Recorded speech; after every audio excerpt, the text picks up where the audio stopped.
de Jesús, y vamos a ubicarnos en el capítulo número 12, verso 14 de la carta a los Hebreos. Aleluya. Me regalaron mi puntero y lo olvidé. Tal vez si Susan me lo mandas con alguien. Es en forma de lapicero, está encima de mi escritorio, por favor. Dice la Biblia, leemos mientras quería leerlo en la proyección e irlo enfatizando, pero igualmente vamos a aprovechar el texto. Dice en el verso número 16, capítulo 12 de la carta a los Hebreos. 12, 16, lo leí mal, perdón. 12, 16. De que no haya ninguna persona inmoral ni profana como Esaú, que vendió su primogenitura por una comida. Porque sabéis que aún después, cuando quiso heredar la bendición, fue rechazado, pues no halló ocasión, gracias Josecito, pues no halló ocasión para el arrepentimiento, aunque la buscó con lágrimas. Amén. Más allá de las razones por las cuales se menciona a Esaú en este pasaje, de lo cual no es el objetivo, perdón, por lo menos no en este momento, de entrar a estudiar las características o la naturaleza de Esaú, ¿verdad? Sino que me interesa introducirnos en la importancia que tiene la doctrina en el arrepentimiento. Acá dice que Esaú no halló ocasión para el arrepentimiento. Por eso le decía, hermano, que uno debe aprovechar los tiempos y las oportunidades de Dios, porque los tiempos cambian. Habrá un momento donde ya no será ocasión de arrepentimiento. Ahora todavía estamos en un tiempo donde encontramos ocasión para el arrepentimiento. Pero habrá un momento, hermano, donde la puerta se cerrará. Por eso es que ahora, hermano, en un gesto quizá un poco ignorante, me atrevería yo a decir, creo que nos hemos vuelto un poco irresponsables de nosotros mismos en cuanto a la salvación, porque entramos y salimos y entramos y salimos como Juan por su casa, se dice, ¿verdad? Pensando, hermano, que siempre la puerta va a estar abierta. Pero hay un momento, y eso está determinado por la soberanía de Dios, en que ya no habrá esa oportunidad. Hoy, hermanos, si uno quiere hace, si no quiere no hace, si quiere busca, si no quiere no busca, si tiene deseos va a la iglesia, si no quiere no va a la iglesia, no va al discipulado, no va a la reunión de damas, no va a la reunión de jóvenes. Es decir, hacemos a nuestro beneplácito. ¿Me explico? Si algo no nos gusta, hermano, de pronto en la iglesia donde estamos, migramos, ¿verdad? Y vamos buscando, algunas veces no una palabra sana, sino donde nos alcahuetean nuestras deficiencias. Porque, hermano, hay de cada pastor hoy en día que de veras da grima. Lo que un pastor trata de corregir en un lado, otro recibe con bombos y platillos. Terrible, hermano. Algunas veces, creo yo, sospechosamente, si no hay más interés en lo económico que en el bienestar de las almas. Por eso, fíjese, dice acá, dice que este hombre, Esaú, como le dije, no me voy a enfocar en las razones de su desastre espiritual, pero la Biblia dice que Esaú es un desechado. Sin embargo, había tenido una posición privilegiada porque disfrutó por un tiempo de una primogenitura que no supo entender.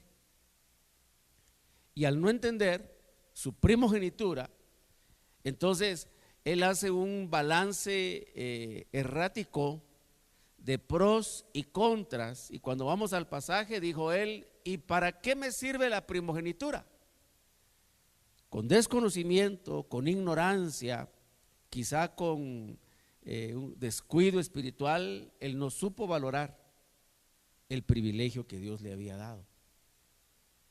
Y entonces comparó su galardón espiritual con un plato de comida y lo transó.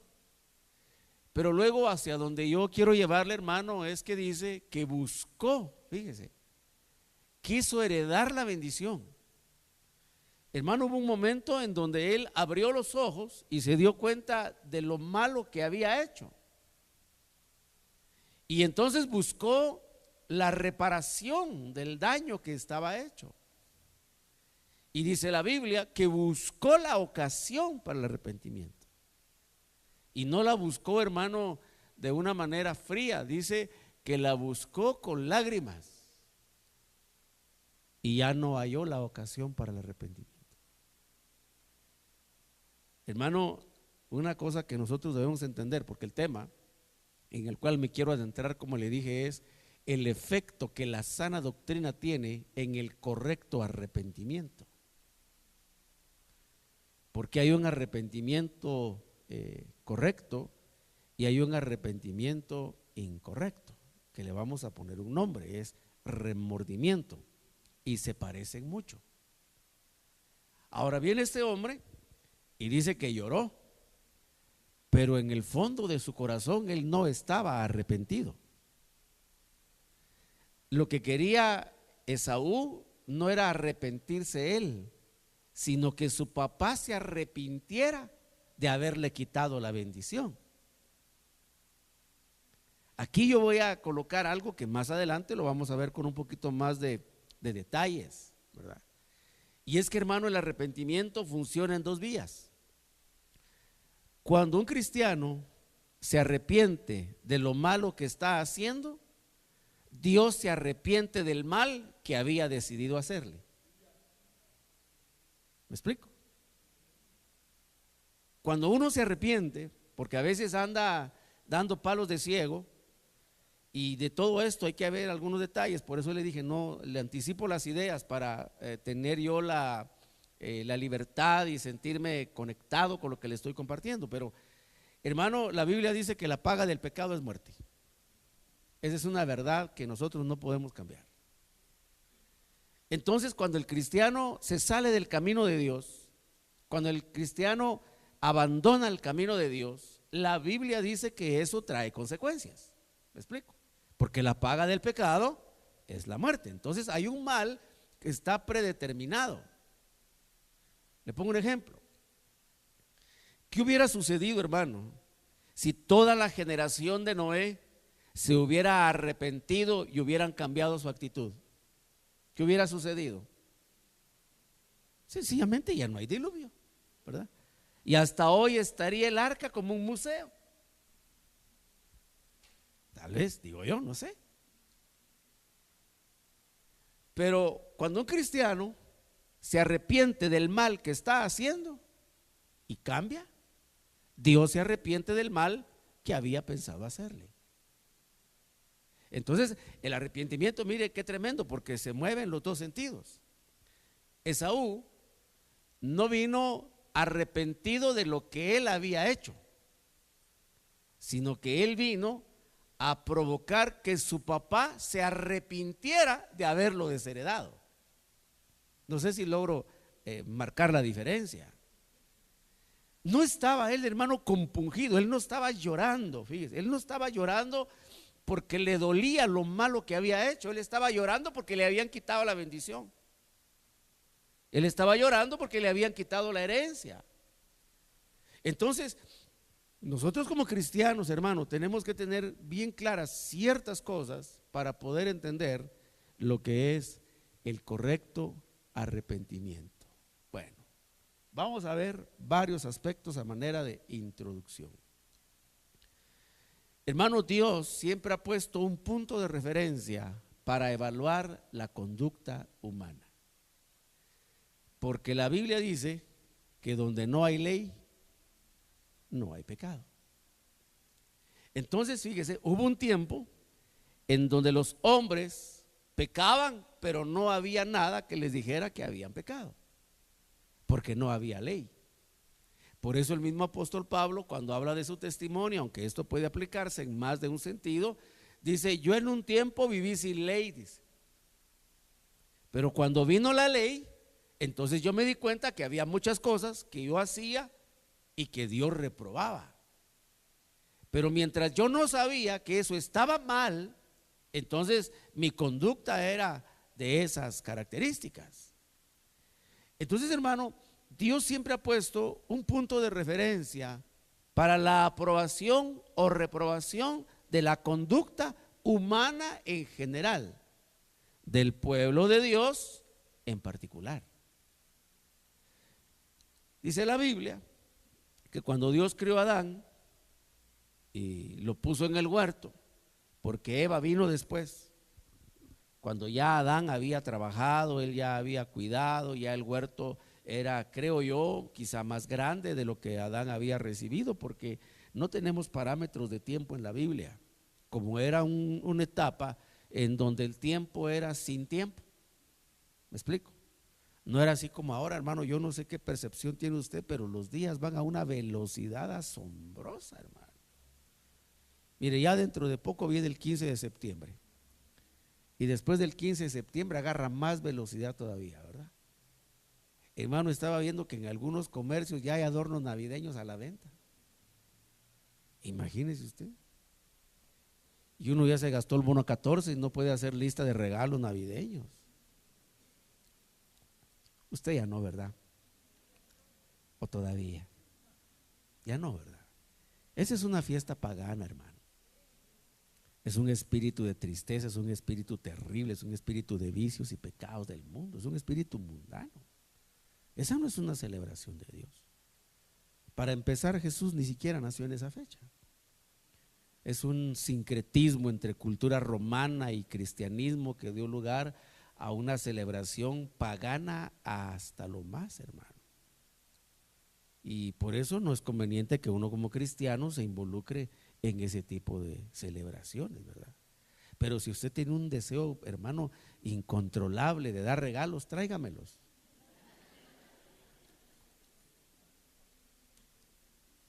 Aquí los santificamos en el altar. No, hermano, uno debe ser libre ya de ese tipo de cosas. Mire, hay preocupaciones mayores, hermano. La iglesia está entrando a etapas más complicadas en su crecimiento y en su consolidación y en su desarrollo y en su preparación. Bueno, hemos hablado en las últimas semanas, hermano, que sin santidad nadie verá al Señor, ¿verdad? Luego vimos que sin disciplina no hay santidad, porque dice la Biblia que Él nos disciplina para que participemos de su santidad. Amén. Ahora fíjese pues, sin arrepentimiento la disciplina no funciona. ¿Me explico? Porque Dios disciplina para que se participe de la santidad. Pero muchas veces, hermano, el Señor disciplina y el que está siendo disciplinado no se arrepiente. Quiero un ejemplo: Israel. Hermano, sufrió 2 invasiones terribles. 2 veces, hermano, Israel fue invadido por enemigos fuertes, ejércitos poderosos, y su gente fue llevada a zonas remotas. La primera vez se llevaron cautivas 10 tribus. Quiero que le ponga cuidado a esto. Hasta el día de hoy nadie sabe dónde están las 10 tribus. Y se les llama así, las 10 tribus perdidas de Israel. Ahora anda un movimiento doctrinal por ahí que se llama el movimiento judío mesiánico. Y ellos andan encontrando a las 10 tribus. Y entonces le dicen a los cristianos, ¿cuál es su apellido? Y usted dice su apellido, ¿verdad? Mire, ese apellido, ese es judío. Entonces usted tiene raíces judías, usted es parte de las 10 tribus perdidas. Y empiezan los hermanitos pues a querer vivir como judíos, se ponen la kipá, dieta judía. Lo que no hacen es componer sus malos hábitos, sino que se corrompen más. Solo eso. Se vuelven vulgares, borrachos, parranderos, fornicarios, pero descubrieron sus raíces judías. Hermano, vino una invasión, tenga cuidado con eso, por favor tenga mucho cuidado con eso. Cuando usted oiga que alguien ya no se refiere a Dios como Dios, sino como a el Eterno, a ese ya lo picó la chikungunya. Sí. Y que ya no dice Jesús, sino dice Yeshua, a ese ya le dio Zika. Y mejor aléjese porque lo pueden envolver, lo pueden contaminar, hermano, y su vida espiritual puede sufrir consecuencias. Oiga que se lo estoy advirtiendo. ¿Me explico, hermano? Porque cuando uno platica con alguien, uno es como que comiera las palabras del otro y se llena del alimento que el otro tiene.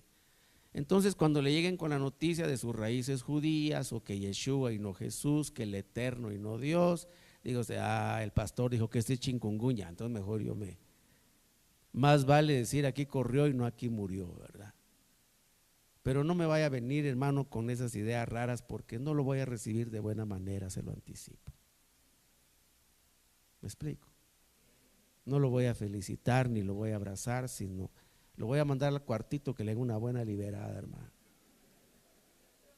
Que le saquen ese espíritu que no es de Dios. Tengo mucha Biblia para explicarle eso, pero no es el tema. Entonces, hermano, viene el Señor, crea a Adán, Eva llegó después, y el Señor puso un árbol y le dijo al hombre: mira, puedes comer de todo, solo del fruto del árbol que está en el medio del huerto, de eso no puedes comer, pero luego puedes disfrutar de todo lo demás. Hermano, ¿será que ese fruto, ese árbol producía un fruto desagradable o era una forma de probar la obediencia del hombre? Dios estaba probando la obediencia del hombre. Y es que, hermano amado, miren, en el nombre de Jesús yo se lo digo, pero a usted Dios le va a probar la obediencia. Y quiera Dios, hermano, que usted gane el examen. Porque si usted no gana el examen, aunque sepamos la doctrina de pe a pa en cuanto a arrebatamiento, epifanía, parusía y toda la doctrina escatológica, hermano, si perdemos el examen de la obediencia, nos quedamos a la gran tribulación. ¿Me explico? Alguien me dijo una vez: pero es que la tribulación va a ser bien bonita, me dijo, ver todo eso y Cristo cubriéndome. Y le digo: ¿y quién te garantiza que Cristo te va a estar cuidando? Quiero hacer énfasis, hermano, en que la ocasión para acercarse con arrepentimiento se puede cerrar. Mire cómo dice de Esaú: fue rechazado.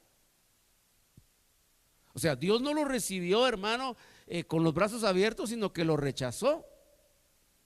Y él ya no encontró ocasión para el arrepentimiento, dice la Biblia, aunque buscó con lágrimas. Pero cuando usted va al pasaje, él le imploraba y le rogaba a Jacob su padre, si lo aplicásemos como una figura bíblica, hermano, Jacob haciendo las funciones, Isaac haciendo las funciones de Dios, y Esaú la función, la posición, hermano, de la iglesia apóstata, de la iglesia infiel, de la iglesia corrompida. Y en el pasaje usted lo lee, lo que quería, hermano, Esaú era decirle: padre, ¿y no tienes otra bendición para mí? ¿Por qué le diste mi bendición a mi hermano?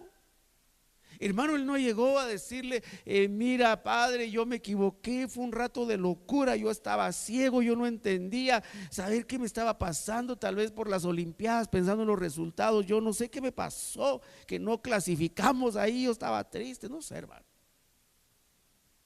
Pero perdóname, me equivoqué. No.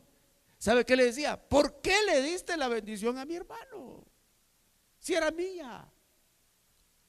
Y entonces, ay hermano, esto es tremendo. Cuando Isaac vio que su hijo, en vez de estar arrepentido de lo malo que había hecho, quería cambiar forzosamente la voluntad de Dios, dijo: este está desechado. Hermano, nunca intente cambiar la voluntad de Dios. ¿Me explico? Tuvimos un retiro con los hermanos, que es hombres y mujeres, de oración e intercesión sobre ese tema. Entonces, cuando él trata de reconvenir a su padre, decirle, y le dice: mira, y no tienes otra bendición ahí, no tienes otra bendición para mí. Y le dijo Isaac: sí, le dijo, tengo otra bendición. Ah, pues entonces dámela a mí, pero yo no me voy a quedar sin bendición. Está bien, le dijo, voy a hablar tu bendición. Siervo serás para tu hermano toda tu vida. Mire, hermano, de a cómo le fue. ¿Usted se quiere quedar a la gran tribulación, hermano? No, ¿verdad? Entonces hay que saber arrepentirse. Luego viene el Señor, hermano, pone el árbol, el fruto, para medir la obediencia del hombre. Bueno, la historia la sabemos.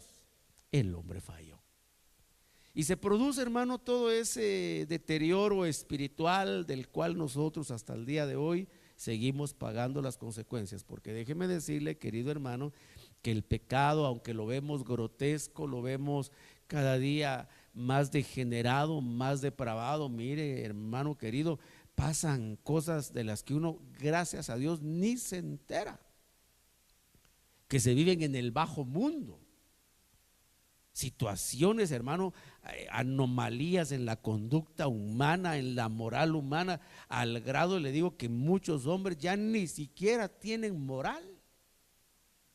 Pero de eso, gracias a Dios, uno mejor ni enterarse, hermano, que Dios nos mantenga lejos de todo ese tipo de cosas.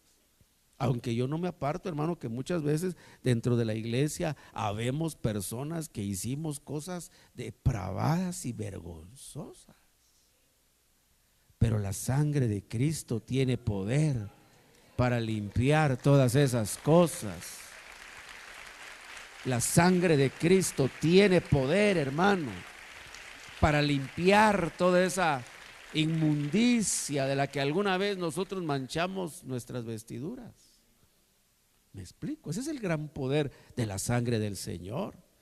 Por eso no se contaminó con pecado, para luego poder limpiar, hermano, todos los pecados. Hay un solo pecado que no es perdonable, que es la blasfemia contra el Espíritu Santo.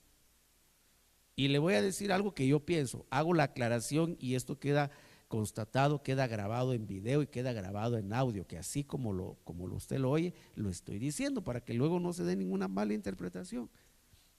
Hermano, en mi criterio, con base en lo que puedo leer en la palabra de Dios, solamente pueden blasfemar al Espíritu Santo los convertidos, no los inconversos. Porque el inconverso no sabe nada ni de Padre, ni de Hijo, ni de Espíritu Santo. Ese no sabe nada. Así es que si su pena era que usted cuando fue inconverso quizá blasfemó al Espíritu Santo, déjeme decirle que con todo lo que usted hizo ofendió a Dios. Pero en su gran misericordia Dios dijo: voy a pasar por alto todo esto, no te lo voy a tomar en cuenta. Le dio al Espíritu de gracia y por el Espíritu de gracia lo ha perdonado y lo ha hecho salvo. Aleluya, bendito su nombre. Eso sí, ahora, machete, estate en tu vaina. Porque ahora sí, hermano, cabe la posibilidad que nosotros llegáramos a blasfemar al Espíritu Santo de Dios. Luego, hermano, viene el Señor y de toda aquella plebe de gente, hermano, perdida, Dios saca una nación. Por eso cuando Pablo habla de la salvación, dice: mire a los judíos que eran tan presumidos con esto, les dice: miren ustedes, cuando Abraham le creyó a Dios, ¿estaba circuncidado o era incircunciso? Pregunta Pablo en la carta a los Romanos y en los Gálatas.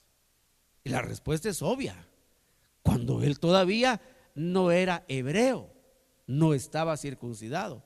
Y entonces saca Pablo una conclusión. Dijo, entonces la salvación no es tema de circuncisión. Dijo, la salvación es tema de elección divina. Al que Dios quiere, elige, a ese lo levanta y a ese lo perdona.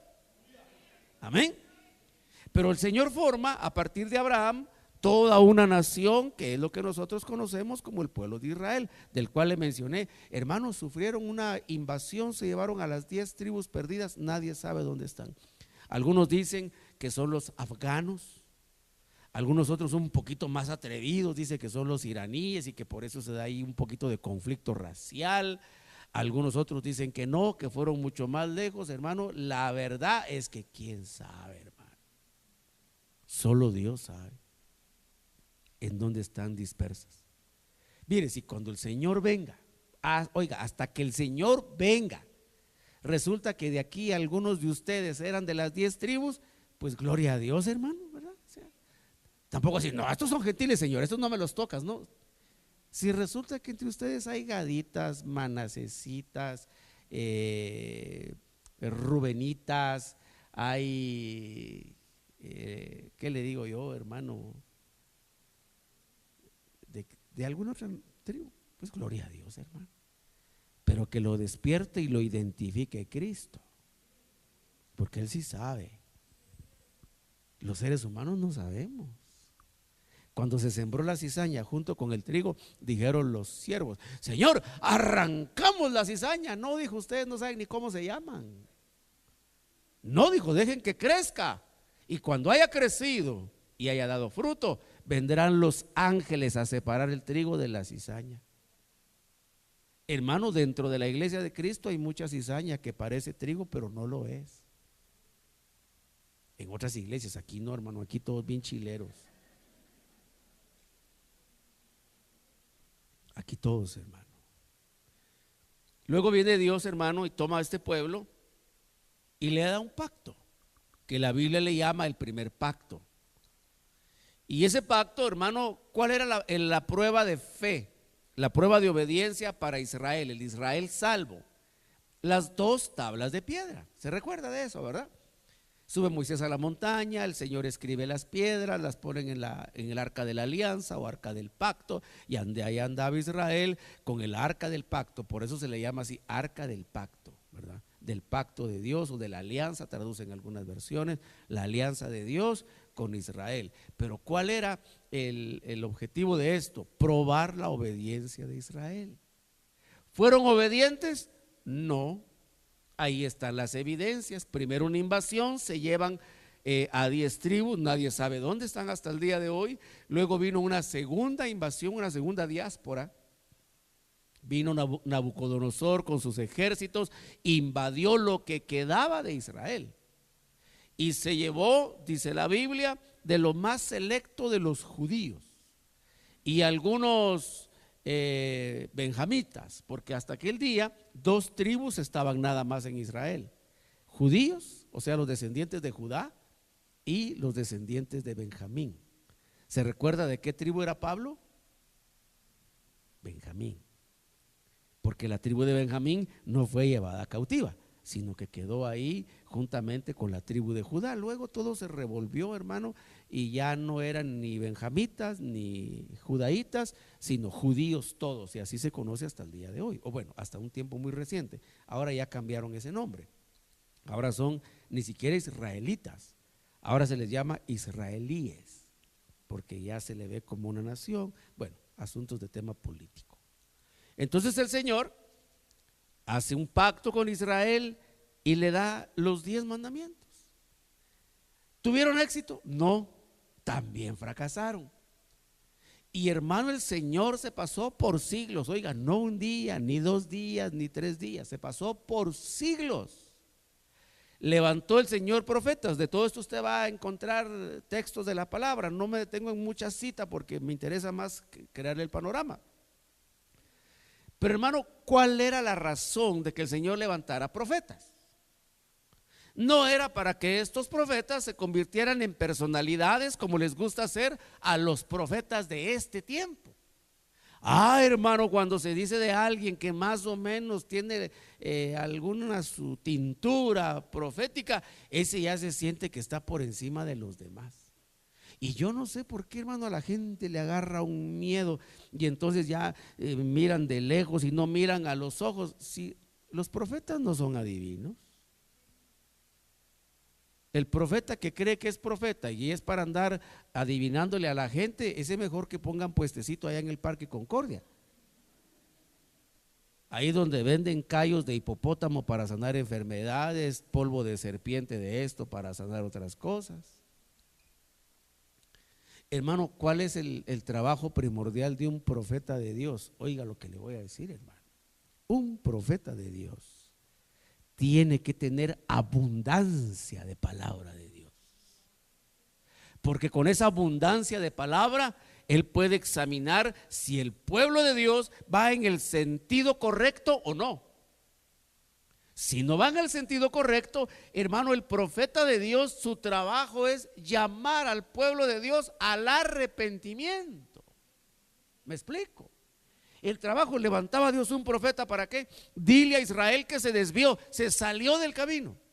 Hermano, se levantaba y usted sabe que si algo a uno le molesta es que le digan lo que está haciendo mal. ¿A usted no le pasa, hermano? Gloria a Dios, deme de esas pastillas que usted toma, por favor. Si a uno algo le molesta, hermano, es que le digan lo que está haciendo mal. Te miro algo gordo. ¿Qué? ¿Gordo yo? Vaya, no, pues te ves fisiquín. No nos gusta que nos digan lo que estamos haciendo mal. A los esposos no nos gusta que la esposa nos diga en qué nos equivocamos. Pero ellos vienen solo los domingos, no vienen los martes. A las esposas no les gusta que los esposos les digan que son insujetas. Así somos, no nos gusta. Entonces, cuando el Señor levantaba un profeta y ese profeta levantaba la voz, y usted va a ver todos los discursos proféticos, y hermano, mire, por siglos el Señor les decía: dice el Señor que si no te arrepientes, Israel, te va a pasar esto y esto y esto y esto. ¿Sabe qué hacía el pueblo de Dios? Va a la Biblia. Mataban a los profetas. Porque luego se levantaban los profetas falsos, que lo que hacían era alentar al pueblo de Dios en los desvíos que estaban practicando.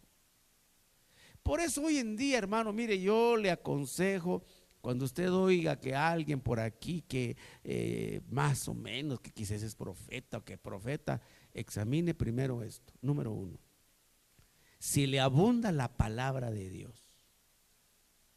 ¿Me explico? Oiga, abundancia de palabra de Dios. Sabe Biblia, lee Biblia, cita por aquí, cita por allá, hermano. Palabra de Dios. Número dos, si el trabajo que hace es para decirle al pueblo de Dios cuál es el rumbo correcto y en dónde se puede estar desviando. Pero hermano, los profetas, gracias a Dios no he estado cerca de ninguno de ellos. De lejos, a distancia, he visto sus ministraciones, hermano, vergonzosas. Fíjese que muchos profetas lo que hacen es, muchos pastores, perdón, invitan profetas a sus iglesias que vaya a predicar. Pero ¿sabe para qué? Para que el profeta que viene nombre apóstol al pastor. Entonces cuando el profeta viene, él es pastor. Pero cuando el profeta se va, lo deja ungido como apóstol. Y como decía hermano Tim Godoy el otro día, él lo dijo en son de broma, pero dijo una verdad. Dijo: mi esposa, dijo él, estoy citando sus palabras textuales, mi esposa, dijo él, se muere de ganas que yo sea apóstol, porque así ella es la profeta de él.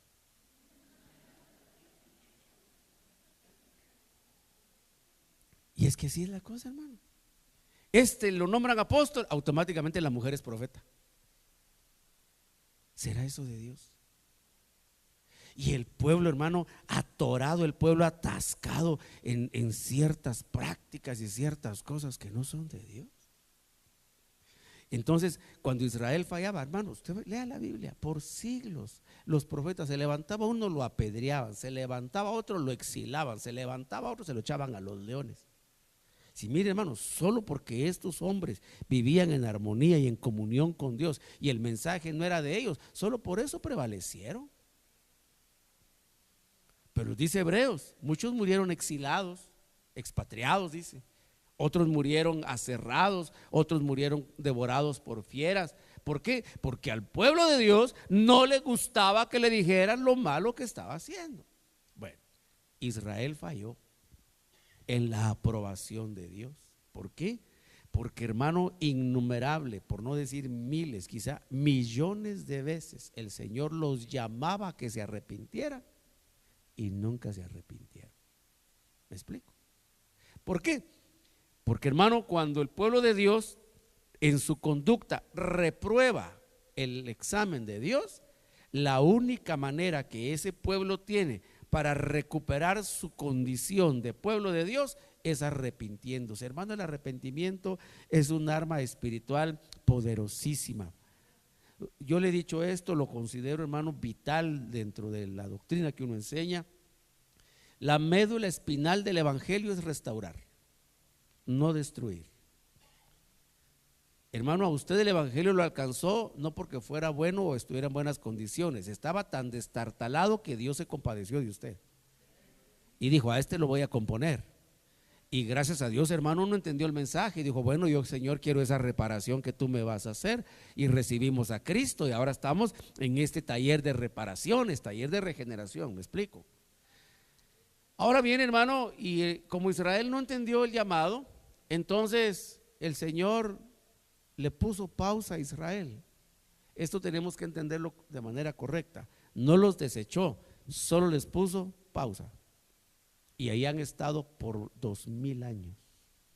Y entonces el Señor dijo: bueno, ahora le vamos a hablar palabra de Dios a este pueblo. A este pueblo que no tiene una raza definida, no tiene características definidas, no es un linaje definido, ni siquiera están en un solo territorio, estos están esparcidos por todo el mundo. Entonces voy a hacer, pero tengo que hacer pacto con ellos. Y así nació el segundo pacto o nuevo pacto, que Jesús inauguró la noche en que iba a ser entregado, cuando tomó pan, tomó vino y dijo: esta es la sangre de un nuevo pacto. Pero igual que los anteriores, por eso a Dios se le llama Dios de pactos. Esa no, con la canción aquella que hizo aquel que sabe si seguirá siendo hermano, la verdad. No, él no fue el que bautizó a Dios como Dios de pactos. No, la Biblia dice que él es un Dios de pactos. Pero en la Biblia hay otro Dios de pactos, que no es Dios el Dios vivo y verdadero, sino un Dios falso. Se llama Berit Baal. Es un Baal, es un demonio que usurpa las funciones de los pactos de Dios. Yo considero que ese Berit Baal es el que se mueve detrás de la doctrina de pacte. ¿Me explico? No es Dios, sino él. Y como tiene poder, ¿verdad? Entonces, pero eso es para otro día. Usted solo siga viniendo, hermano. Entonces, viene el Señor y hace un nuevo pacto. Ahora, hermano, nosotros estamos en este nuevo pacto, ¿me explico? Pero como la ocasión para el arrepentimiento, la puerta es más amplia. Es más amplia que en la ley o el primer pacto. Es más amplia que en el huerto del Edén. Por eso le decía, hermano, de repente los cristianos entramos y salimos, hermano, como Juan por nuestra casa. Hemos perdido el temor de Dios, hermano. Hemos perdido el respeto a la autoridad. Hemos perdido la reverencia a la palabra de Dios.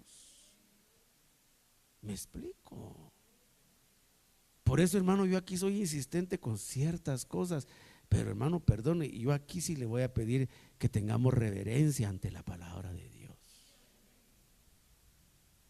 ¿Por qué? Porque no es palabra de hombres, es palabra de Dios. Por eso yo siempre pido, con mucha educación y respeto, pero siempre pido toda la atención del mundo. No para mí, hermano, usted de mí, si quiere, se ríe, se burla, haga cualquier cosa conmigo. Yo soy un ser humano, pero no de la palabra de Dios. ¿Me explico? Yo soy un ser mortal, hermano. Como dijo aquel canto del diablo por ahí, ¿verdad? Un pobre venadito que habita en la serranía, dijo. Insignificante, hermano. Pero la palabra de Dios es la palabra de Dios. Tiene poder la palabra de Dios. Entonces ahora, hermano, viene el Señor, fíjese, y abre la ocasión de arrepentimiento. Pero yo le decía en un principio, hermano, y es hacia donde quiero llevar el punto. Seamos conscientes de que hay una ocasión para arrepentimiento. Bueno, entremos un poquito más en materia. ¿Qué es arrepentimiento? Hay 4 palabras. Yo no soy mucho de usar estos recursos porque a veces en vez de ayudar uno deja más confusión que ideas claras, pero yo me voy a apoyar en esto ahora para poder explicar lo que le quiero explicar. Hay 4 palabras que en la Biblia se traducen como arrepentimiento. 2 en el Antiguo Testamento y 2 en el Nuevo Testamento.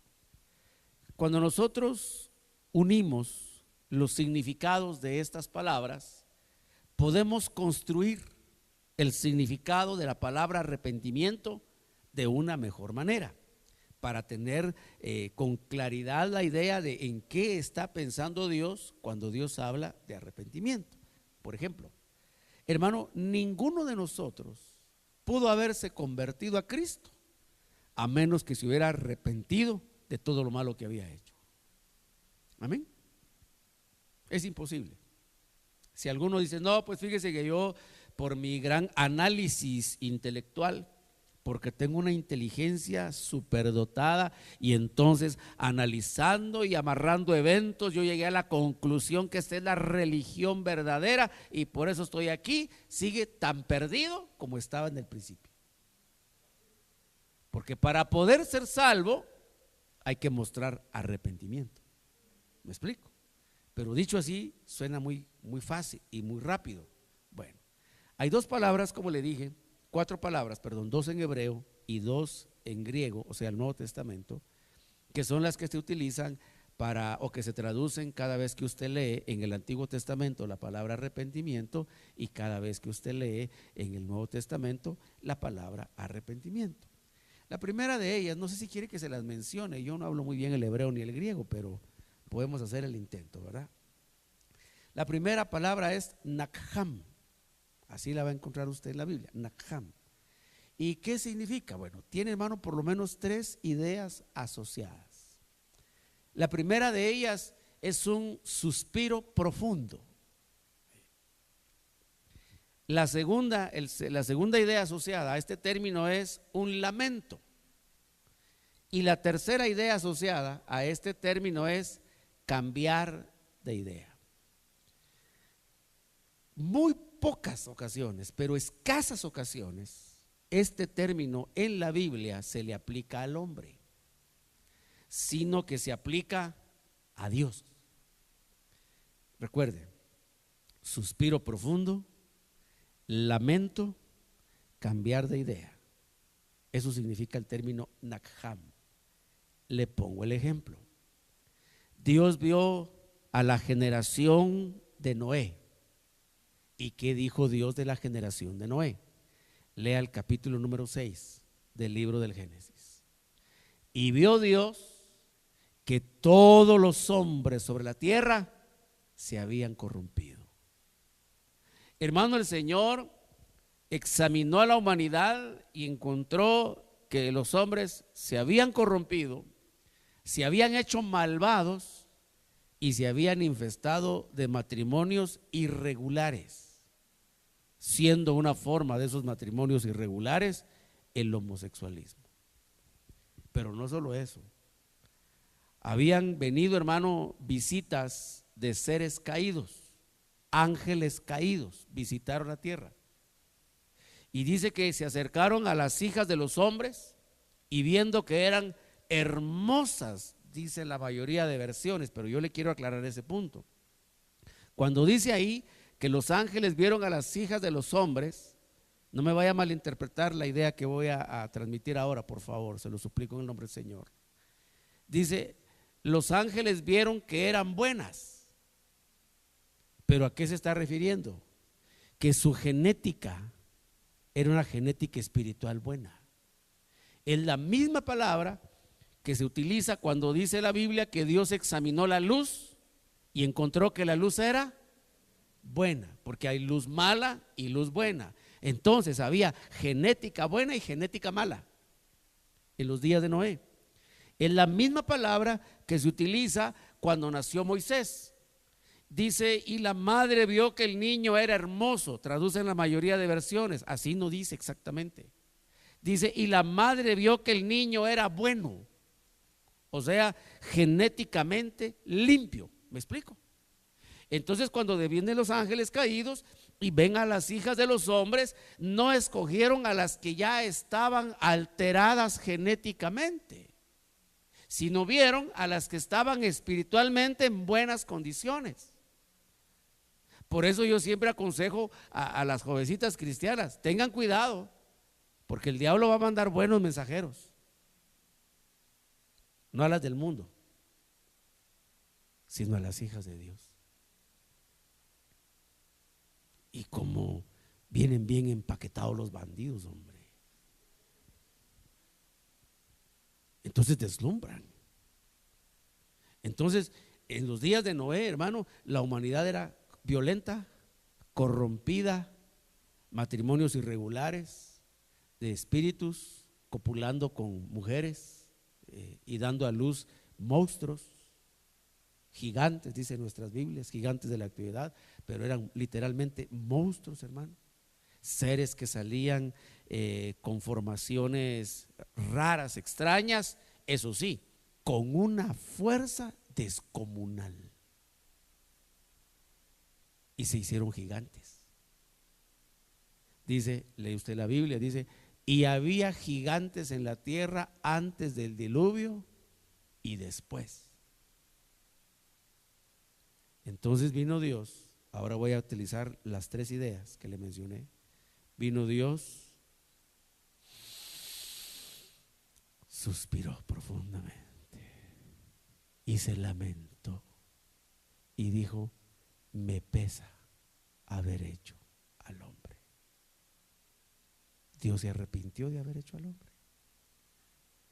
No porque él se hubiese equivocado, sino por aquello en lo que el hombre se había convertido.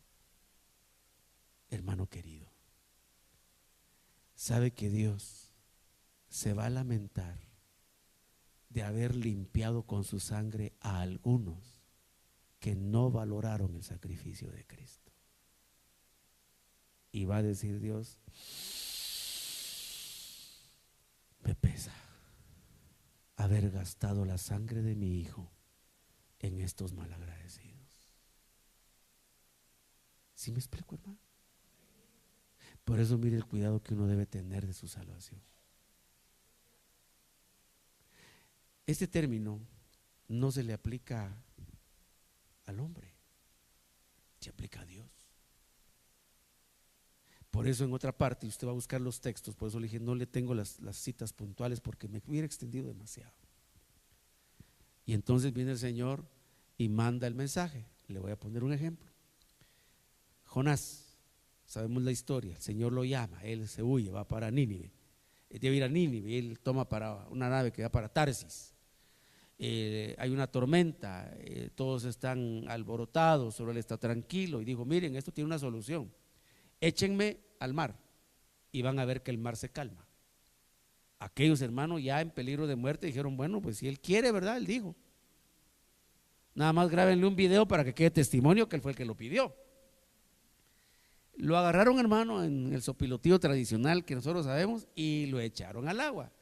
Se calmó el mar, hermano, se calmó la tormenta y aquellos agradecidos, gloria a Dios, no a Dios, va por al Dios de ellos, pues había sucedido como él dijo, se lo tragó el pez, usted sabe, y va.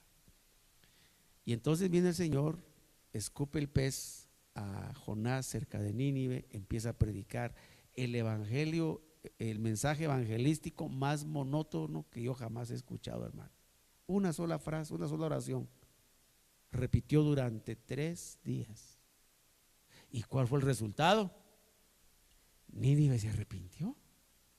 Dice que el rey dijo: ni a los perros les den de comer, todos vamos a ayunar. Hermano, nos falta un gobernante así. Como el gobernante no lo tenemos, pastor sí, la otra semana es semana de oración y ayuno, hermano. A partir del lunes, aprovecho de decirle, a partir del lunes vamos a tener semana de oración, igual, de 7 a 9, amén. Venimos, oramos y que Dios vaya haciendo lo que Él considere que debe hacer. Si usted quiere agregar a eso un ayuno, hermano, le agrega un ayuno a su oración, pero toda la semana vamos a estar en oración. Hermano, la iglesia en general le está pasando por crisis espirituales, no somos la excepción y tenemos que buscar más de Dios, amén. ¿Cuántos tienen necesidad de buscar a Dios, hermano? Entonces todos vamos a estar aquí toda la semana, ¿verdad? Le voy a tomar foto con mi celular para que con la mano levantada. Así si no lo miro le puedo reclamar que usted dijo amén. Ahora, oiga, ¿qué dijo? ¿Cuál fue el reclamo de Jonás ante Dios? Si ya sabía, ya sabía que eres bueno, te pasas de bueno, ya sabía que los ibas a perdonar, porque Dios, dice la Biblia, se arrepintió del mal que había dicho que les iba a hacer. ¿Sabe que Dios echó a andar ese atributo divino en beneficio nuestro?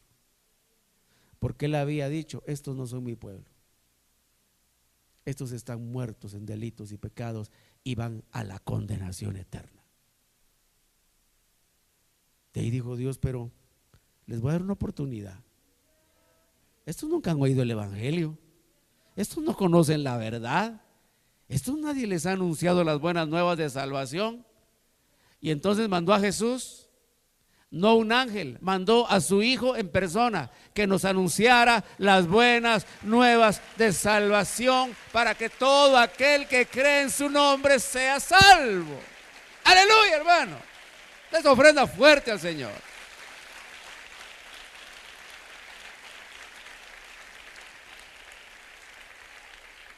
Oiga esto, el Señor nos vio que íbamos a la condenación eterna y se arrepintió. Saber qué cara nos vio, ¿verdad?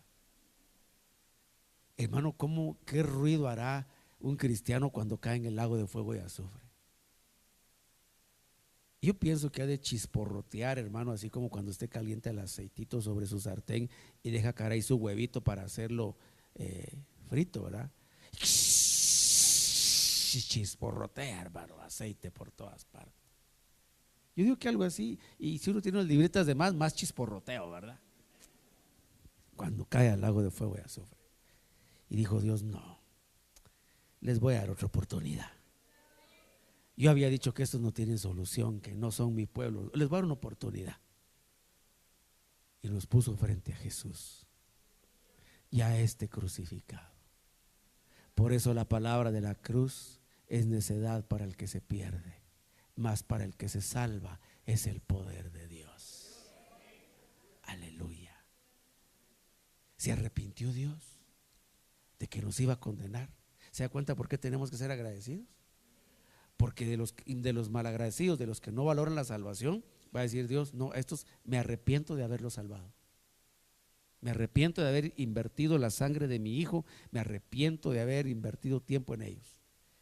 La segunda palabra que encontramos en el hebreo, tengo los minutos suficientes, creo yo, para explicar. Creo que hay un poquito más ahí. La segunda palabra que se usa en hebreo para hablar de arrepentimiento es la palabra shuv. Así, shuv. Shuv. Como no hablamos hebreo, usted me perdona, pero como usted tampoco habla, usted no sabe si lo estoy diciendo bien o mal. Pero es así, S-H-U-V, shuv, ¿sí? V, que significa retornar o volverse a, venir de regreso. Y siempre se aplica al hombre. Siempre se aplica al hombre. Entonces, arrepentimiento en el hombre es regresar, es retornar. El hombre se va separando de Dios, el Señor lo recrimina, el Señor le llama la atención y el hombre se vuelve. ¿Me explico? ¿Sí me di a entender en eso? Ejemplo, el hijo pródigo se fue de la casa del padre y cuando estaba comiendo, bueno, deseando comer algarrobas con los cerdos, dice que se acordó y dijo: en la casa de mi padre hasta los criados tienen buena comida y yo aquí perezco de hambre. Y entonces, ¿qué fue lo que decidió? Regresar. Eso es shuv, venirse de regreso. Amén. Hermano, nosotros no podemos evitar a veces salirnos del camino de Dios. No podemos evitar a veces fallar, ¿verdad? ¿Cuántos han fallado alguna vez desde que se convirtieron? Por lo menos una vez que hayan vuelto a fallar. Y ahí venimos de nuevo, ¿verdad? Otra vez al altar de Dios y a buscar. Porque estamos haciendo en práctica. Dos palabras en griego. La primera es la palabra metanoeo, así como le escucha, metanoeo. Obviamente en griego se va a decir diferente, pero como aquí estamos en Chapinlandia, metanoeo, que significa lamentar, cambiar la manera de pensar, y también tiene una tercera idea asociada, que es alejarse. Les repito las tres ideas. La primera es lamento. La segunda, cambiar la manera de pensar. Y la tercera es alejarse. Tiene que ver, hermano, con lo que uno hace como arrepentimiento. Uno se da cuenta que ha fallado y se lamenta, ¿verdad? Usted nunca se ha lamentado de haber hecho algo que no debió haber hecho, ¿sí? Porque usted es cristiano evangélico. El Espíritu de Dios está en usted, hermano.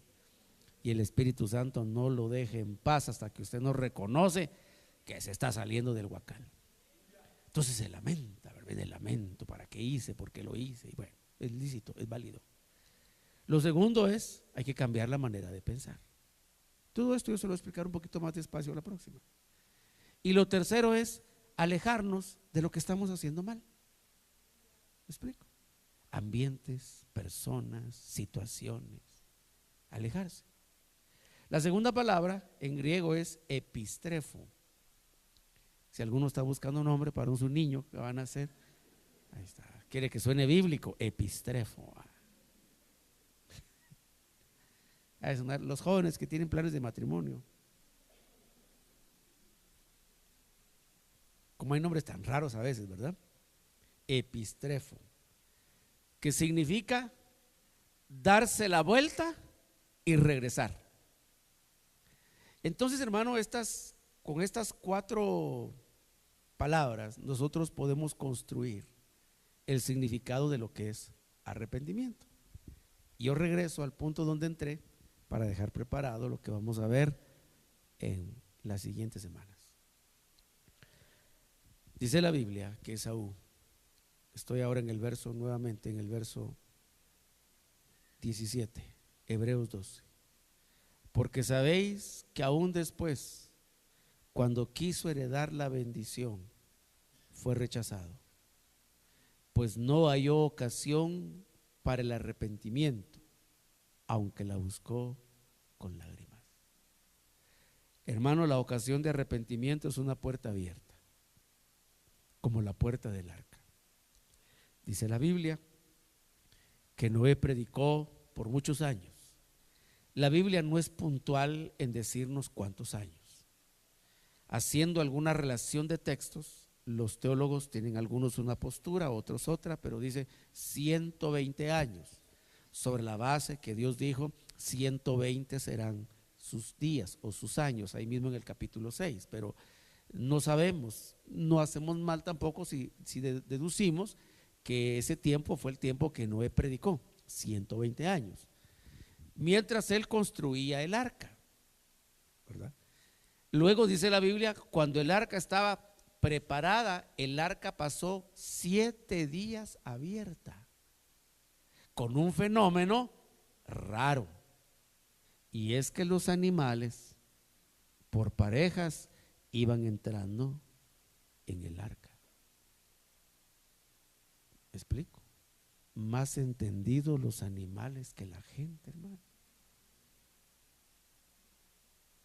Yo creo que a los contemporáneos debió haberles llamado la atención ese extraño comportamiento. Imagínese usted el venado y la venada, y atrás el león y la leona.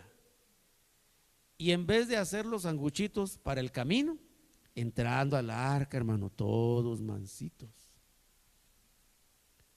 Porque fíjese, hermano, que las fieras no eran fieras, eran solo animales y bestias del campo, dice la Biblia. Lo que los hizo fieros fue el pecado. Cuando quita Dios el pecado, los animales vuelven a ser mansos. Y entonces entraron ellos, hermano, ordenadamente. La gente debió haber entendido que algo sobrenatural estaba sucediendo ahí y haber entrado al arca. Pero cuando la puerta se cerró, dice la Biblia, ¿quién cerró la puerta del arca? La cerró Dios. Ocasión para el arrepentimiento, ya no más. Por eso, hermano, hay que buscar a Dios mientras puede ser hallado. A los jóvenes, dice Eclesiastés, ¿cómo es que dice? Bueno, que busque a Dios en los días de su juventud, antes que vengan los días en los que digas, no tengo contentamiento. Amén. Entonces, sobre este dicho, hermano, vamos a avanzar en las próximas oportunidades, viendo más acerca del arrepentimiento. Amén. Damos gracias al Señor. Damos una ofrenda de palmas al Señor en el nombre de Jesús.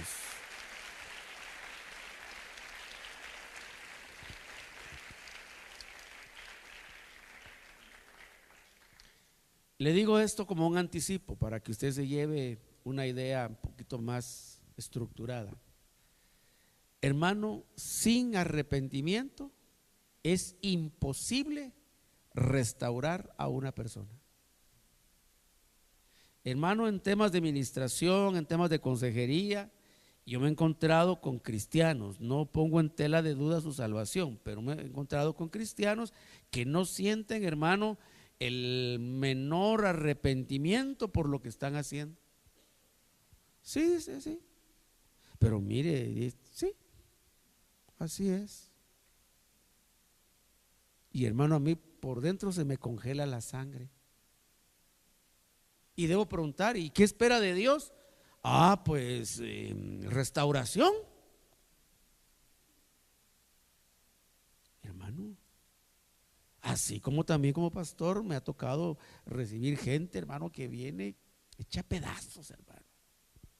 Ni siquiera son capaces de articular palabra porque las lágrimas no les permiten, hermano, el llanto. Dices que le falla a Dios. Pero otros, hermano, bien campechanos, frescos como lechugas, solo que sin aguacate porque está muy caro el aguacate, ¿verdad? Pero frescos, hermano. ¿Y tú hiciste eso? ¿Sí? ¿Y qué sentiste? Nada. ¿Y cómo te sientes con Dios? Bien. ¿Ah?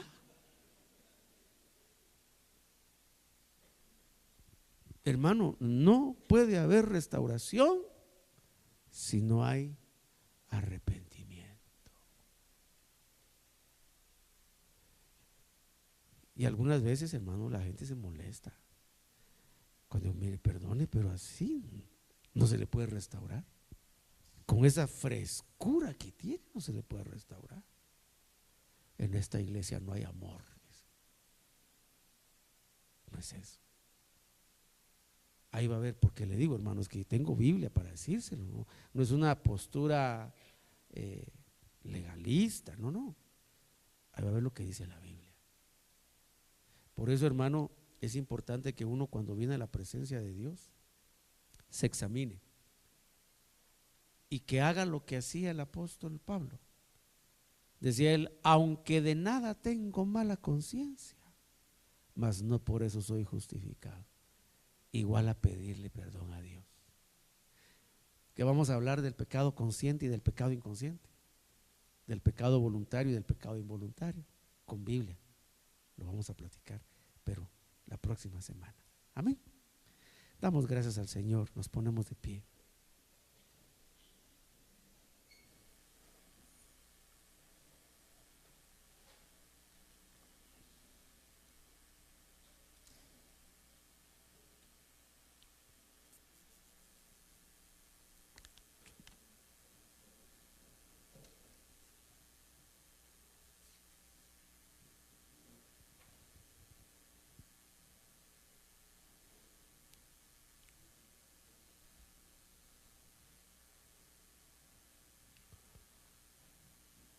En el nombre poderoso de Jesús.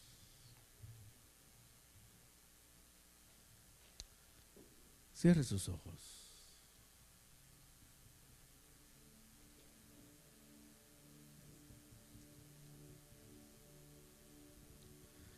Dice la palabra del Señor: si aplicamos el significado de los textos, Dios respiró profundamente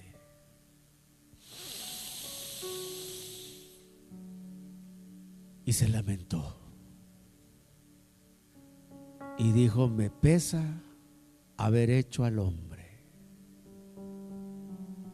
porque todos los pensamientos de su corazón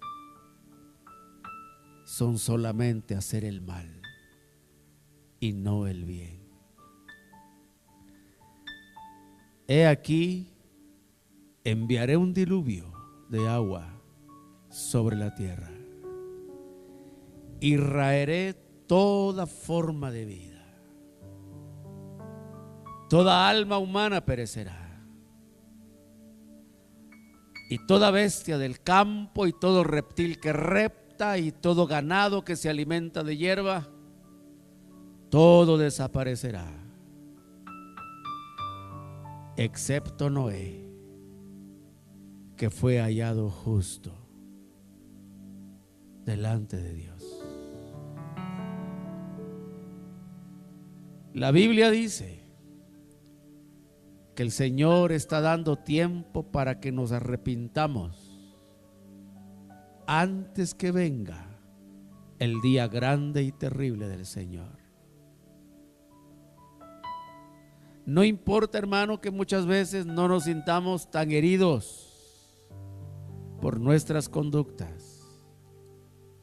Sin lugar a dudas, en algo le hemos fallado a Dios.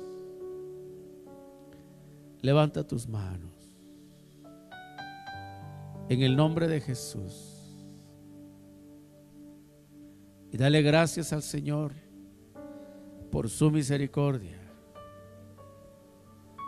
Dale gracias al Señor por su bondad, porque cada vez que te equivocas, el Espíritu Santo no te deja en paz hasta que no evacúas la obra muerta. El Espíritu Santo redarguye, diciéndote y haciéndote ver lo que no está bien. En el nombre de Jesús.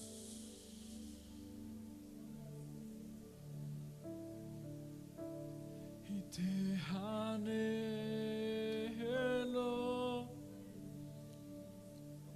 te necesito,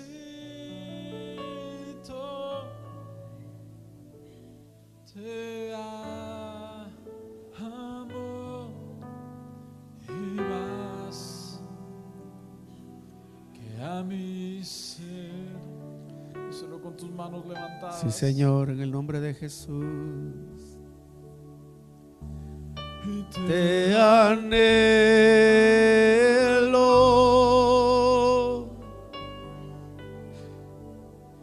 te necesito,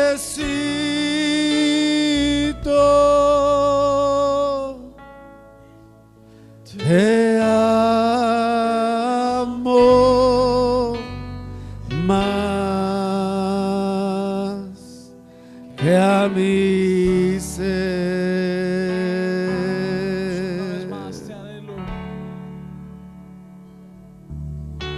Te anhelo,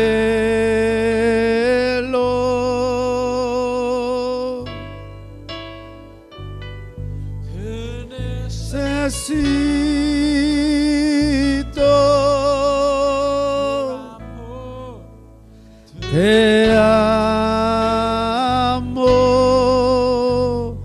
más que a mi ser.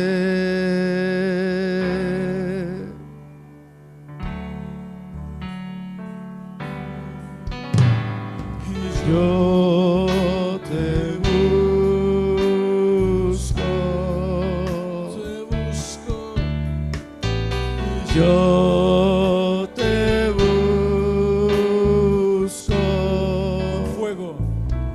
con fuego,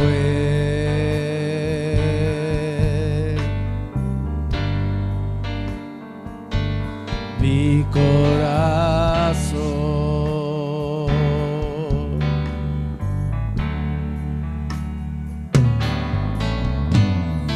Yo te busco,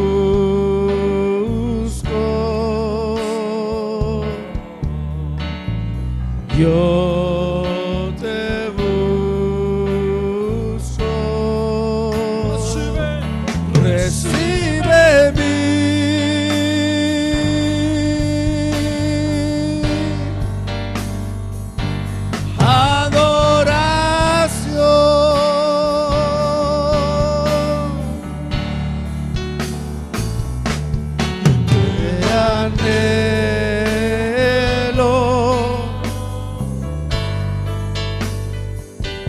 te necesito,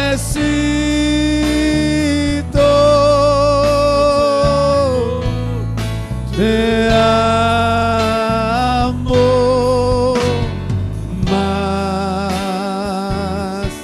que a mi ser.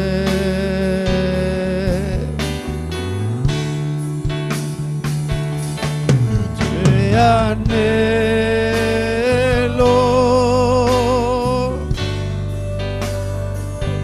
te necesito,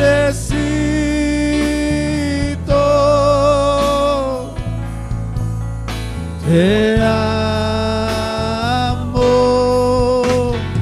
más que a mi ser. Yo te busco. Yo te busco,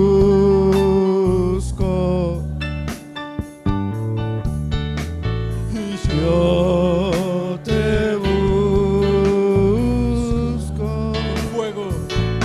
con fuego,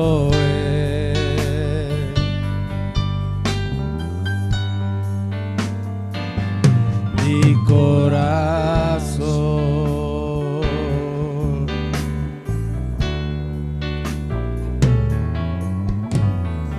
Yo te busco,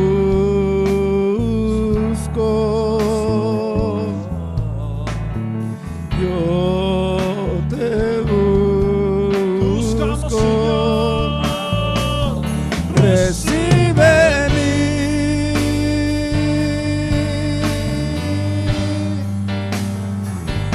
adoración.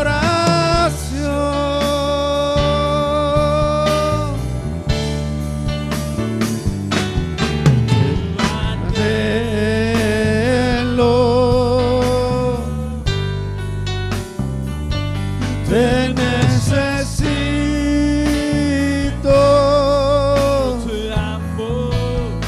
te amo más que a mi ser.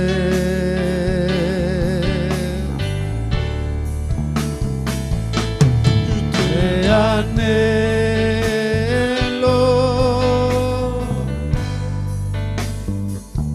te necesito,